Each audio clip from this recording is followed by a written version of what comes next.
The conversations I have about money first start with what do you value in life today? What are you likely to value 5 years from today? And therefore create a roadmap or a path. And once you have clarity, at least for the last 10 years I've been working with people and their money, once you have that clarity, the money follows.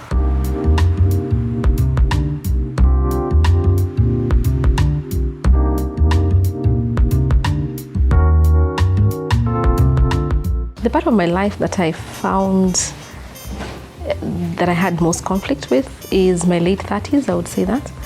Because at this point, I was beginning to ask myself, after about 14, 15 years of working, is this it? Were we born to go to school and, start working? How would life, pan out? At the same time, I was raising my children, and there was all that going on, drop, pick, running the home. Are you doing right? Are you doing it right? Is there something different you should be doing? And I made a decision at that time to stop working. It was like a 1-year journey to get to that decision, and nobody around me understood it, and everybody was trying to fight it, if not, make a joke out of it. So there was a group in my life that was like, oh, you've hit midlife crisis, this is how it looks like for a female. Then there was another group, my mom, aunties, the older generation that were largely restructured and retrenched in their times. And they were like, what are you doing? It shouldn't happen that way. So there was all these messages coming to me, and I needed to filter them, to listen to me. My voice was getting lost in there. But I made the decision, and I went home. I took the time out. I was out for 1 year, thereabout. And it was the best time of my life. Just having no structure and just, doing life. And I think it was much more wholesome than before. So that late 30s was the most conflicting time in my life. For me, success is being able to do the freedom to do what you want to do, to be what you want to be, or to be where you want to be. So that would mean you have financial freedom, you're socially well-placed. Socially means not status, but relationships around you. You want to spend time with family, you still have a good relationship with them. You want to spend time with friends, you have nurtured that relationship. You want to mentor, that for me that's important. I am a brand enough to be, received in that circle.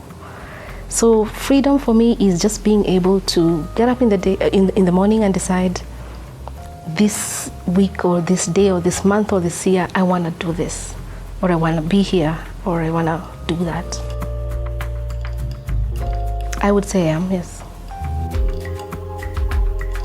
Yeah, I found my purpose in mentoring, in having conversations about how money complements life, and making those conversations very simple, really accessible, simple to understand, and the fact that they're value-based conversations, I find a lot of energy, and I find people connect with me differently when I kind of put into perspective their roadmaps and how money plugs into that, but very gently, not, the money conversation, it can be very cold and hard.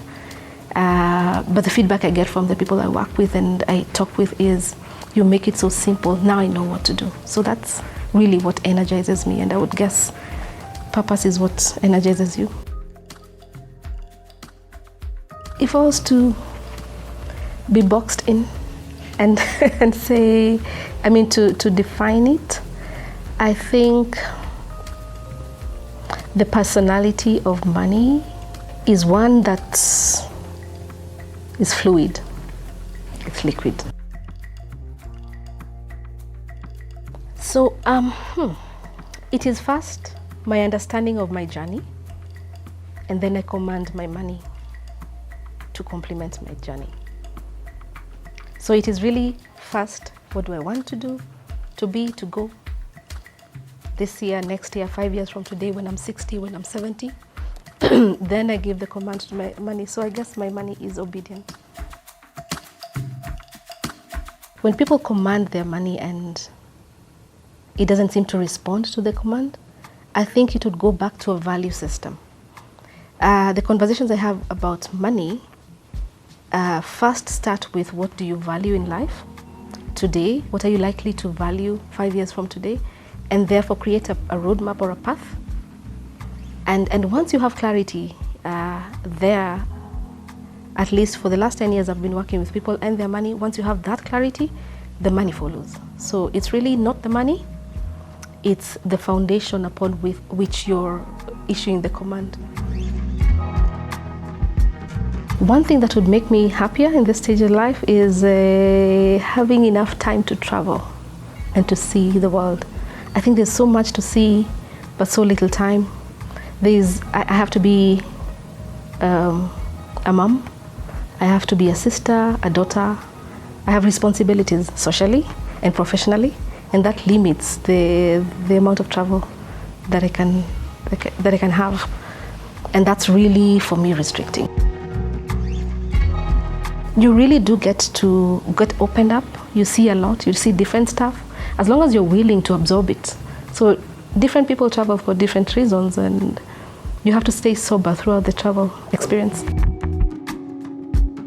I think the part where I've had to repeat myself over and over again, when I think that, and they actually really do show me from there, verbally and non-verbally, that they've understood me, they got me, then 48 hours later is like the conversation never happened, they're hearing it for the first time.